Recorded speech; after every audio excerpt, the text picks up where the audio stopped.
तो my dear students, आप लोगों का इस नए क्लास में स्वागत है। आज की हम अपनी इस नए क्लास में हम लोग स्टार्ट करने वाले सेक्शन डी यानी विभाग डी। और विभाग डी में हम लोग सॉल्व करेंगे क्वेश्चन नंबर 6।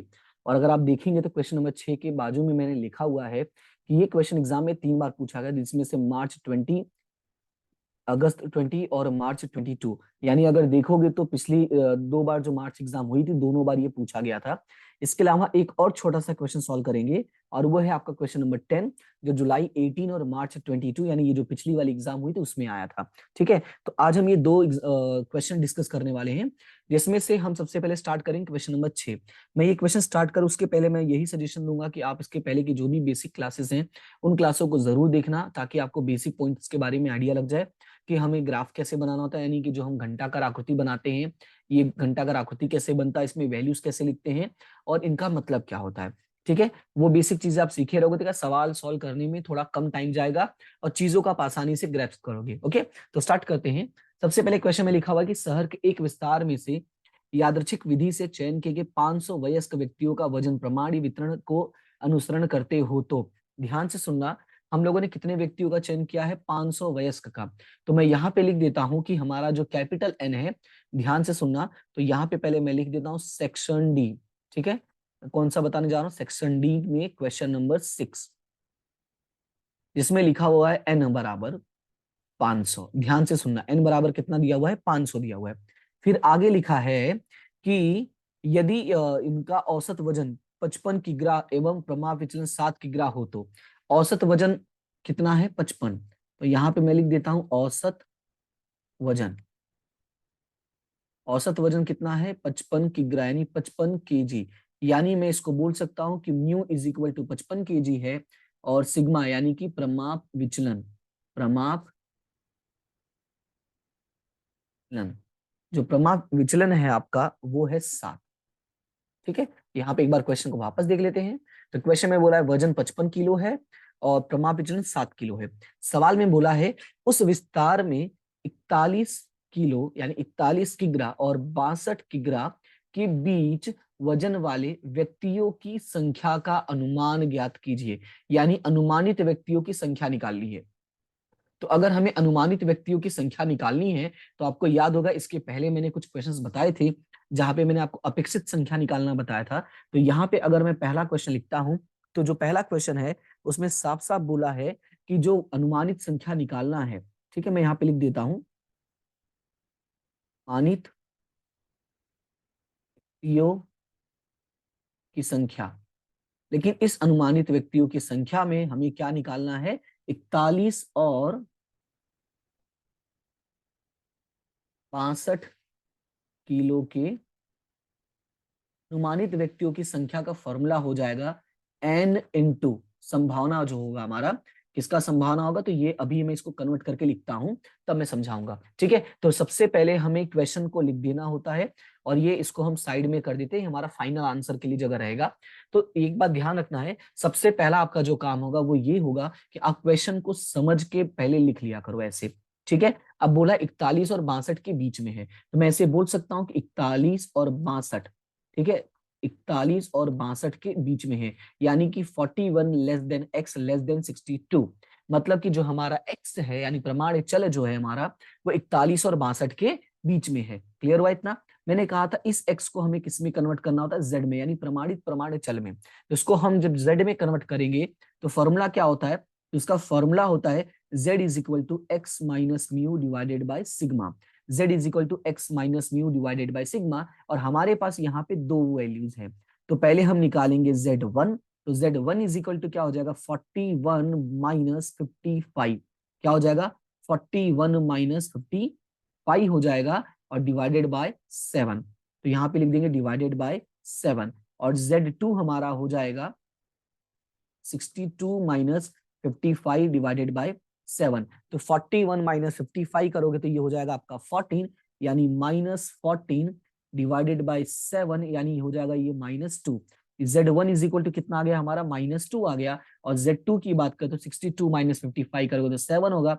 7 डिवाइडेड बाय 7 करोगे तो ये 1 हो जाएगा। क्लियर है? ये हमारा z1 और z2 मिल गया। मैंने क्या कहा था कि जब हमें Z1 और Z2 मिल जाएगा तो उसके बाद इस वैल्यू को हमें Z में लिखना होगा। तो 41 की जगह पे क्या आ जाएगा, -2 आ जाएगा, 62 की जगह पे आ जाएगा 1 हो जाएगा, और x की जगह पे z हो जाएगा। तो -2 less than equal to z less than equal to 1, ये हो गया हमारा क्वेश्चन। इसको सॉल्व करना होता है। तो ये थोड़ा सा जगह बचाने के लिए, क्योंकि मेरे पास 3 ही पेज बचा है और मैं चाहता हूँ कि 3 पेज मतलब और भी हैं, ऐसा नहीं है, तो लैपटॉप है इसमें तो कितने भी पेज बना सकते हैं, लेकिन मैं चाहता था कि इसी पेज में हो जाए। तो क्या है, हमारा जो क्वेश्चन रहेगा वो एक पूरा एक ही सप्लीमेंट्री में रहेगा, मतलब एक ही पीडीएफ में रहेगा, जो आपको रिवाइज करने में हेल्प हो जाएगी। ठीक है, और टारगेट मेरा था कि ये प्रिपेयर करने के बाद ये पीडीएफ मैं आपको प्रोवाइड कर दूंगा, इसलिए मैं चाहता हूँ कि इसी में खत्म हो जाए। ठीक है, तो इसको पहले मैं सही से कर देता हूँ। हाँ, यहाँ पे सॉल्व करता हूँ। ठीक है, इसका ग्राफ कैसे बनता है, यानी कि ये जो घंटाकार आकृति है, यहाँ पे लिखना होगा माइनस इनफाइनाइट, फिर z इज इक्वल टू 0, ये प्लस इनफाइनाइट। ठीक है, अब यहाँ पे देखोगे तो एक -2 और एक 1 है, तो -2 आपका माइनस की साइड आएगा और एक जो है वो प्लस की साइड आएगा। राइट, -2 किसकी साइड आएगा, माइनस की साइड आएगा, और +1 प्लस की साइड आएगा। तो अब इसका मतलब ये हमें इतनी वैल्यू निकालनी है। राइट, अब अगर ध्यान से देखोगे तो जो हमारा वैल्यू बना है वो कैसा बना है, ये इस लाइन के दोनों तरफ बना है, यानी ये जो हमारी बीच वाली लाइन होती है उस लाइन के दोनों तरफ बना है। और मैंने कहा था कि जब भी आपका ये जो ग्राफ बनता है, यानी घंटाकार आकृति बनता है, अगर दोनों तरफ बनता है तो याद रखना है कि दोनों तरफ मतलब प्लस करना होता है। तो सवाल है सर लिखेंगे कैसे, तो वो भी लिखना भी मैंने आपको सिखाया था। मैंने कहा था ये Z1 इज इक्वल टू -2 और Z2 इज इक्वल टू 1 लिख देना है। ये मेरा ग्राफ थोड़ा छोटा सा बना इसलिए मैं लिखूंगा नहीं, अगर लिखूंगा तो इसमें थोड़ा सा खराब हो जाएगा, तो एक काम करते एक लिख देता हूं मैं। तो Z इज इक्वल टू -2 और यहाँ पे Z इज इक्वल टू 1 हो जाएगा। अब हमें क्या करना है, हमें दोनों को करना है प्लस। राइट, अब प्लस कैसे लिखेंगे, तो उसके लिए मैंने कहा था ऑलवेज याद रखना है, ऑलवेज ऐसे हमें जाना है। कैसे जाना है, ये इस तरफ से ऐसे जाना है। ये कौन सा तरफ है आपका, लेफ्ट साइड है, और ये कौन सा साइड है, राइट साइड है। लेफ्ट का मतलब होता है बायां, और राइट का मतलब होता है दायां। काफी बच्चों को इस बारे में डाउट होता है कि बायां दायां क्या होता है, तो इसलिए मैंने बता दिया। ओके, तो अब हम इसको लिखेंगे कैसे, तो -2 से लेकर Z तक। मैंने कहा था ना, पहले हम हमेशा अपना जो हमारा वैल्यू होगा वहां से शुरू करेंगे, लेकिन स्टॉप लगाएंगे 0 पे, क्योंकि ये बीच में दीवार है तो वहां पे हमें रुकना पड़ेगा।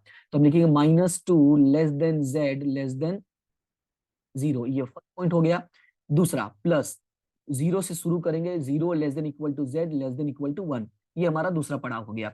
अब हमें क्या करना है, पीछे टेबल पे जाना है और टेबल में ये वैल्यूज को ढूंढना है। तो मैंने कहा था टेबल में वैल्यूज कैसे दिखते हैं, तो Z की वैल्यू है -2 और Z की वैल्यू है 1। तो हम चलते हैं टेबल पे। तो टेबल पे अगर हम चलेंगे तो यहाँ पे 216 पेज नंबर पे, तो यहाँ पे हमें चलना है -2 और 1। तो -2 कहो या उसको +2 कहो, उससे कोई फर्क नहीं पड़ता, लेकिन हमारे पास 2 की वैल्यू कितना है, 0.4772, और 1 की वैल्यू कितना, तो ये रहा 1 और उसकी वैल्यू है 0.3413। तो यहाँ पे हम लिखेंगे 0.4772 प्लस 0.3413। उम्मीद करता हूँ कि आपको ये जो टेबल होता है वो देखना आ गया होगा और आपको समझ में आ गया होगा कि टेबल दिखते कैसे हैं। फिर भी कोई डाउट रहता है तो आप बता देना बेझिझक, इसका टेंशन नहीं लेना। तो दोनों को प्लस करते हैं, तो 0.4772 प्लस 0.3413। अगर आप इसको प्लस करोगे तो ये आ जाएगा आपका 80, ये 0.8185, कितना आ गया, 0.8185, यानी आपका जो संभावना होगा वो आएगा 0.8185। लेकिन हमें निकालना था संख्या, तो हम संख्या कैसे लिखेंगे वो देखो। मैंने कहा था कि यहाँ पे हमें z की वैल्यू लिखनी होती है, तो z कितना, -2 less then Z less then 1।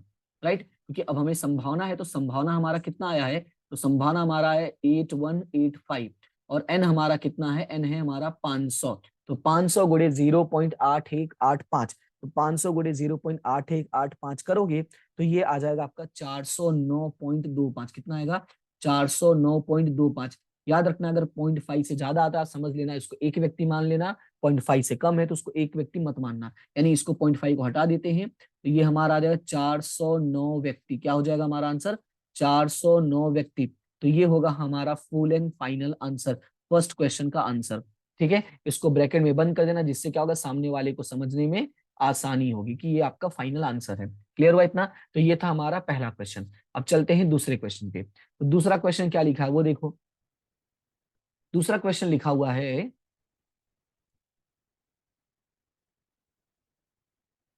Question लिखा हुआ है कि उस विस्तार में 41 किग्रा से कम वजन वाले व्यक्तियों की संख्या का अनुमान। तो अब हमें निकालना है अनुमानित संख्या, अनुमानित व्यक्तियों की संख्या निकालना तो है, अनुमानित व्यक्तियों की संख्या निकालना है 41 से कम, 41 किलो से कम। अब से कम का मतलब मैंने बताया था लेस देन होता है, मतलब ये ऐसे हो जाएगा लेस देन 41, लेकिन ये कितना एक्स है, तो X less than equal to 41। मैंने कहा था एक्स को आप किस में कर दोगे, जेड में, तो जब इसको जेड में कन्वर्ट करोगे तो फॉर्मूला क्या होगा, Z is equal to X minus mu divided by sigma.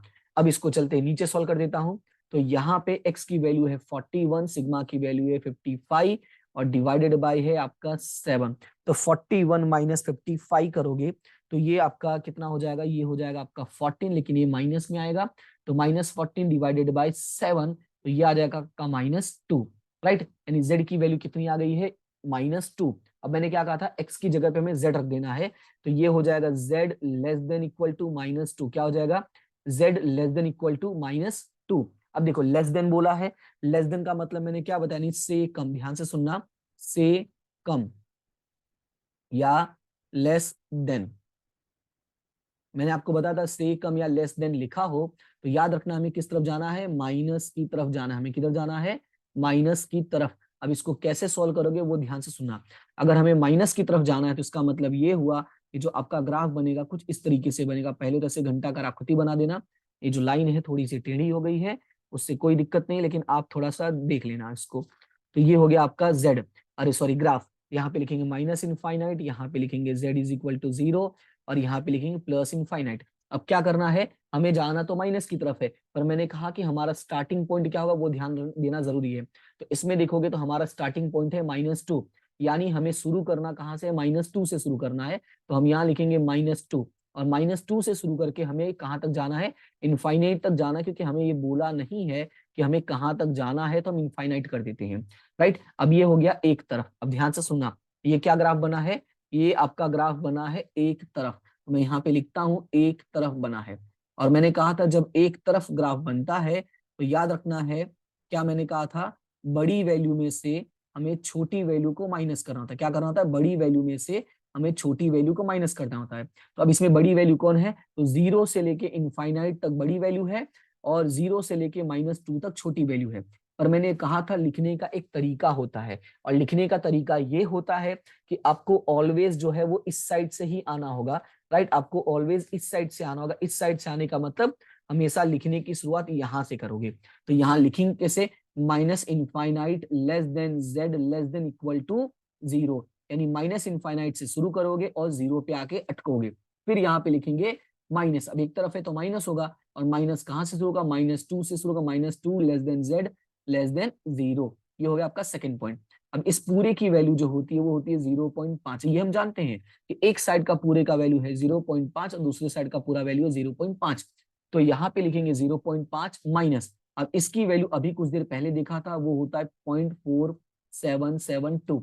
अब 0.5 में से 0.4772 माइनस करोगे तो ये आपका आ जाएगा 0.0228। कितना आएगा, 0.0228, यानी जो संभावना आया है वो आपका आया है 0.0228, लेकिन ये अधूरा आंसर है।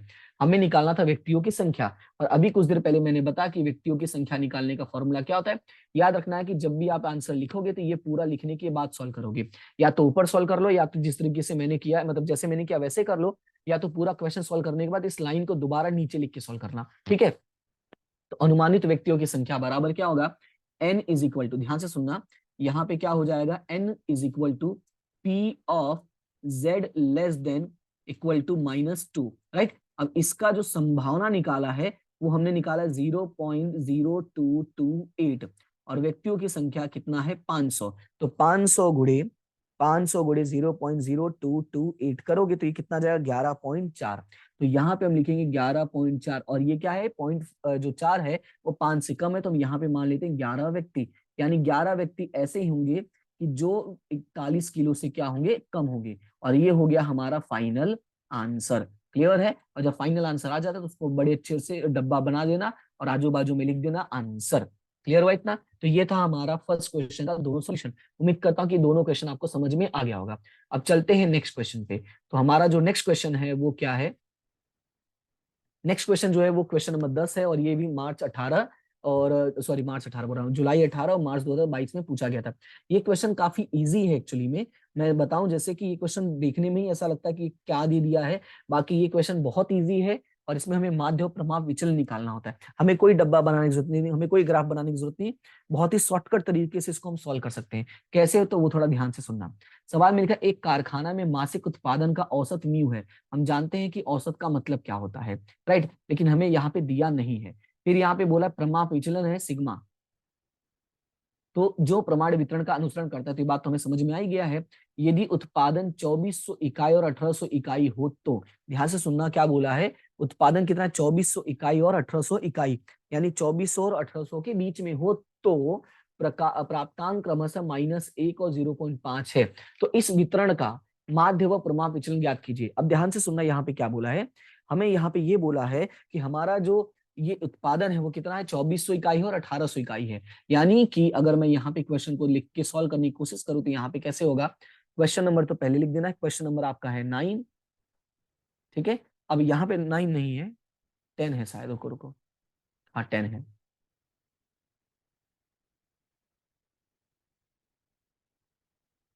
यहाँ पे क्या बोला है कि ये प्रमाण विचलन का, ये प्रमाण वितरण का अनुसरण करता है, तो ठीक है। उत्पादन इकाई कितना बोला? उत्पादन इकाई बोला है 2400 बोला है और एक 1800 बोला है। और इनका जो जेड प्राप्तांक है, यानी कि जो जेड की वैल्यू है वो कितना दिया हुआ? 1 दिया हुआ है और -0.5 दिया हुआ है। यानी इस वाले का 1 दिया है और इस वाले का 0.5 दिया है। कैसे? क्रमशः लिखा है ना, ये क्रमशः ही डिसाइड करता है कि पहला का पहला होगा, दूसरे का दूसरा होगा। तो अब इसको लिखेंगे कैसे, वो ध्यान से सुनना। हम यहाँ पे लिखेंगे कि x जो है वो है हमारा 2400, और x2 जो है वो है हमारा 1800। और x1 को हमने जब कन्वर्ट किया है तो z1 इज इक्वल टू आया है 1, और जब हमने x2 को कन्वर्ट किया है तो z2 इज इक्वल टू आया है आपका -0.5। क्लियर है? ये आपको वैल्यू दिया हुआ है -1 और 0.5, और x इज इक्वल टू 2400 और 1800। क्लियर है? अब इसके बाद क्या बोला है? इसके बाद हमें बोला है माध्य व प्रमाप विचलन का परिगणन कीजिए। माध्य मतलब म्यू और सिग्मा। ध्यान से सुना, हमें निकालना है म्यू क्या होगा और सिग्मा क्या होगा। अब इस क्वेश्चन को अगर आप ध्यान से देखोगे तो आपके पास z की वैल्यू है और आपके पास x की वैल्यू है। याद रखना है कि जब भी आपके पास ऐसे दो वैल्यूज मिल जाती हैं, यानी दो z की वैल्यू मिलती है और दोनों x की वैल्यू दिया हो, तो ऑलवेज हम इसको समीकरण में बदलते हैं। किसमें बदल देते हैं? समीकरण में। अब सवाल है सर इसको कैसे समीकरण में बदलोगे, तो थोड़ा ध्यान से सुनना। तो हम यहाँ लिखेंगे z1 is equal to x minus mu divided by sigma, ये x1 हो जाएगा। अब यहाँ लिखेंगे z2 इज इक्वल टू, तो x2 minus mu divided by sigma. अब z1 की वैल्यू क्या है वो लिख लेते हैं। z1 की वैल्यू है आपका 1 और x की वैल्यू है 2400 minus mu divided by sigma. Cross multiplication करोगे तो ये क्या हो जाएगा? ये हो जाएगा 2400 minus mu is equal to sigma. क्या हो जाएगा? 2400 minus mu is equal to sigma. ये हो गया हमारा पहला समीकरण। अब इसको सॉल्व करोगे तो z2 की वैल्यू है -0.5 इज इक्वल टू x2 की वैल्यू कितना है? 1800। यहां लिखेंगे 1800 minus mu divided by sigma. Same वही क्रॉस मल्टीप्लीकेशन कर दो, तो यहाँ पे हो जाएगा 1800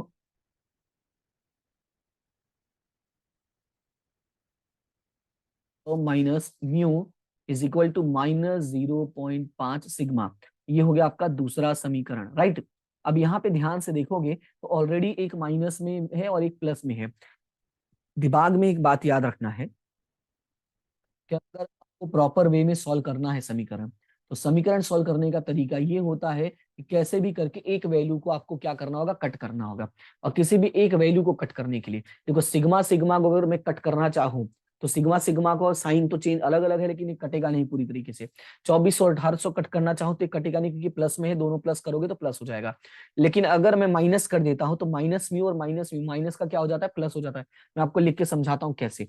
तो हम यहाँ पे क्या लिखेंगे कि समीकरण और एक और समीकरण दो को माइनस करने पर, यानी यहां लिखेंगे समीकरण एक माइनस समीकरण दो। ये हम बचपन में पढ़ते हैं, समीकरण एक माइनस समीकरण दो। अब इसको कैसे लिखोगे? तो समीकरण एक है आपका 2400 minus mu is equal to sigma.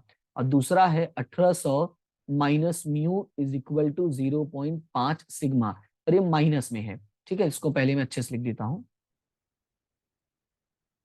Equal to minus 0.5 sigma. अब समीकरण और मैथ का एक रूल होता है, जब भी आप ये माइनस करते हो, ध्यान से सुनना, जब भी ये आप माइनस करते हो तो इसका एक रूल होता है, और रूल ये होता है कि इनका साइन चेंज होता है। तो ये पहला वाला प्लस है तो ये माइनस है, ये माइनस है तो प्लस हो जाएगा, ये माइनस है तो ये प्लस हो जाएगा, राइट।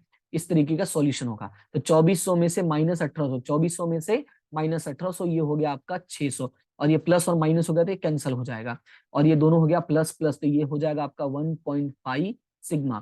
तो अब इसको अगर सॉल्व करो तो सिग्मा यहाँ पे आ जाएगा, सॉरी सिग्मा कह रहा हूँ, ये 1.5 जो है डिवाइड में आ जाएगा, तो आपका सिग्मा इज इक्वल टू क्या होगा, सिग्मा इज इक्वल टू होगा 600 डिवाइडेड बाई 1.5।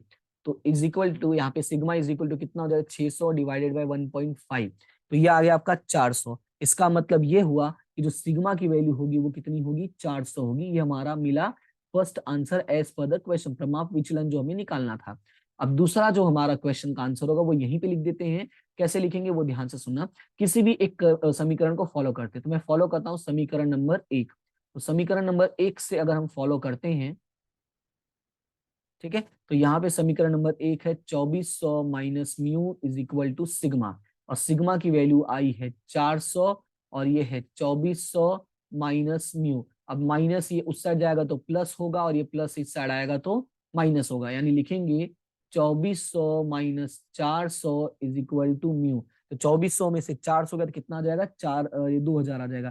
तो यहाँ लिखेंगे 2000 इज इक्वल टू म्यू, यानी म्यू इज इक्वल टू कितना आया है, 2000। तो ये हो गया आपका सेकेंड आंसर, राइट। और जैसा हमें क्वेश्चन में पूछा था उसके अकॉर्डिंग हम लोगों ने म्यू और सिग्मा निकाल के इनको बता दिया। कभी कभी पता है म्यू और सिग्मा निकालने के बाद एक और क्वेश्चन देता है, बोलता है इसको भी अब ढूंढ के बताओ। तो ऐसे क्वेश्चंस आपकी बुक में हैं, ठीक है। लेकिन हमारी क्लास में आज के लिए फिलहाल इतना ही। उम्मीद करता हूँ कि दोनों क्वेश्चन आपको समझ में आ गया होगा। क्वेश्चन समझ में आ जाता है तो लाइक शेयर सब्सक्राइब जरूर कर दिया करो, सपोर्ट किया करो थोड़ा, ठीक है, ताकि आने वाले समय में जो आने वाली क्लास होगी उनको और अच्छे से मैं चीजें प्रोवाइड कर सकूं। जितना ज्यादा यहाँ से सपोर्ट मिलता है उतना ज्यादा मोटिवेशन बढ़ता है, और जितना ज्यादा मोटिवेशन बढ़ता है उतनी चीजें प्रोवाइड करने का अंदर से, कहते हैं ना, अंदर से मोटिवेशन आता है, इंट्रिंसिक वैल्यू जो होती है। ठीक है, तो उम्मीद करता हूँ ये बातें आप समझोगे, और समझेंगे तो आप सपोर्ट भी करेंगे, ठीक है। फिलहाल आज के लिए इतना ही, मिलते हैं नेक्स्ट क्लास में, तब तक के लिए thank you so much and have a good day.